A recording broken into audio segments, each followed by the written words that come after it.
রমজানের প্রথম দিনেই চড়া সব ধরনের ফলের দাম। বিস্তারিত জানাতে এই মুহূর্তে কারওয়ান বাজারে আছেন সহকর্মী অন্তরা সেন। সরাসরি যাচ্ছি তার কাছে। অন্তরা,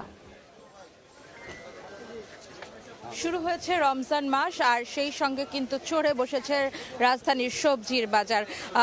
বেলা বাড়ার সঙ্গে সঙ্গে যেরকম রোদের উত্তাপ বাড়ছে, তেমনি কিন্তু সবজির বাজারে কিন্তু দামের উত্তাপ ছড়াচ্ছে বিভিন্ন ধরনের সবজি। আমি এখন আছি রাজধানীর কারওয়ান বাজারের সবজির দোকানগুলোর সামনে।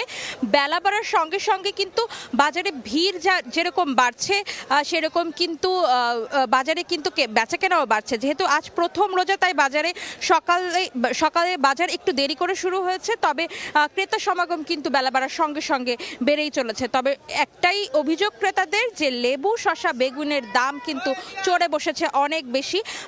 ক্রেতাদের সবচেয়ে বেশি হতাশ করেছে লেবুর দাম। মান ভেদে, সাইজ ভেদে লেবু হালি বিক্রি হচ্ছে কিন্তু 100 থেকে 120 টাকা পর্যন্ত, অর্থাৎ প্রতি পিস লেবুর দর পড়ছে কিন্তু 20 থেকে 30 টাকা। আর এদিকে কিন্তু ফলের বাজারেও কিন্তু দাম অনেক বেশি। সকাল থেকে আমরা ফলের বাজার ঘুরে দেখেছি। যেহেতু ইফতারে ফলের একটা আলাদা চাহিদা থাকে, আর প্রতি বছরের মতো কিন্তু এবারও কিন্তু ফলের দাম অনেক বেশি চড়েছে। আজ বাজারে আমরা দেখতে পেয়েছি তরমুজ বিক্রি হচ্ছে 100 টাকা কেজি, মালটা বিক্রি হচ্ছে 350 টাকা কেজি, কমলা 320 থেকে 350 টাকা কেজি, আপেল যে সবুজ আপেল আছে সেটি বিক্রি হচ্ছে 380 থেকে 400 টাকা কেজি, আর যে বিভিন্ন ধরনের অন্যান্য আপেল রয়েছে সেগুলো বিক্রি হচ্ছে 330 থেকে 450 টাকা পর্যন্ত।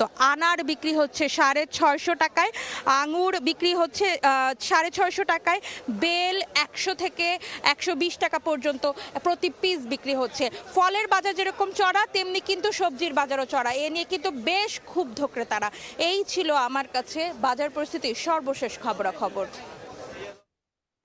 সরাসরি যুক্ত ছিলাম কারওয়ান বাজারে।